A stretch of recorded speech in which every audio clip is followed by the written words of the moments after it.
And our top story today is the iPad 10th generation. Can this be now considered a huge step up? Because it comes in a fantastic array of colors. I really did like the yellow. Fingerprint scanner is now looking good. The camera now, you actually have it now in the horizontal frame, which is fantastic for video calls. USB-C now. iOS 16 now looks much better. New improved keyboard is an accessory.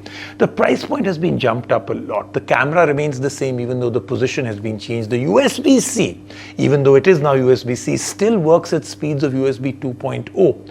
So the big question really is this really an upgrade or is this just cosmetic? We're going to find out in our story. The recently launched 10th generation iPad seems new and improved with its updated design. But is it truly a step up from its predecessor? Let's find out. The latest 10.9-inch iPad looks and feels very similar to its 9th generation version, but there are a few differences. The most noticeable change are the brand new colors available to the iPad, namely blue, pink and yellow. They are distinct enough for anyone to notice that you are in trend with the latest iPad. Also, the fingerprint scanner has been moved from the front to the top, leaving us with a full screen display. And if you prefer the biometric options, don't worry, they are still available. To add on, the bezels are a lot thinner than its forerunner, providing a bigger view to comfortably watch your favorite TV shows and movies. The much-awaited change to the iPad has been the transfer to a Type-C charging port. This means you never have to carry a separate charger just for your iPad again, especially if you are otherwise an Android user. But this change has one big problem, which we will talk about very soon. Another major transformation to this iPad is the location of the camera. It has been moved from the shorter bezel to the center of the longer side.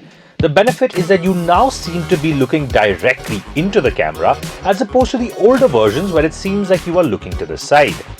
The huge drawback from this update is the removal of the magnet and charger for the 2nd gen pencil, as it was in the same location as where the camera is now. This means no 2nd generation pencil with this iPad. It gets crazier. The only compatible pencil with this iPad, which is the 1st generation model, charges with a lightning port, which the iPad doesn't have anymore. So you need a special adapter, which is an additional ₹900 just to charge your pencil. This also means that you cannot charge your iPad and pencil at the same time, unless you have a second charger. Frustrating, right? The update to the pencil may be a bummer, but the keyboard has a few mention-worthy upgrades. The new Magic Keyboard Folio has a 2-piece design along with full-sized keys and a larger trackpad. It gives the feeling of working on a laptop. The best addition though are the new 14 function keys that make up the top row. Apart from this, the keyboard easily connects to the iPad and doesn't need any charging, which is a big relief. In terms of software changes, similar to the latest iPad Pro, the 10th generation iPad comes with iOS 16 installed in it. This of course is accessible to all pads that are 5th generation and higher. So while this software update doesn't necessarily set this iPad apart, it does give it a newer feel. The iOS 16 has brought along some incredible features, some of which were covered in our iPad Pro video, but there are many more.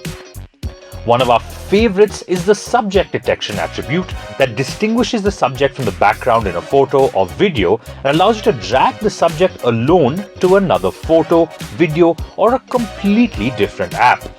You just need to make sure that there is a clear subject who is separable from the background. This distinguishable attribute also works with text in photos or videos. You simply press on the text and it highlights, giving you the option to copy it like regular text.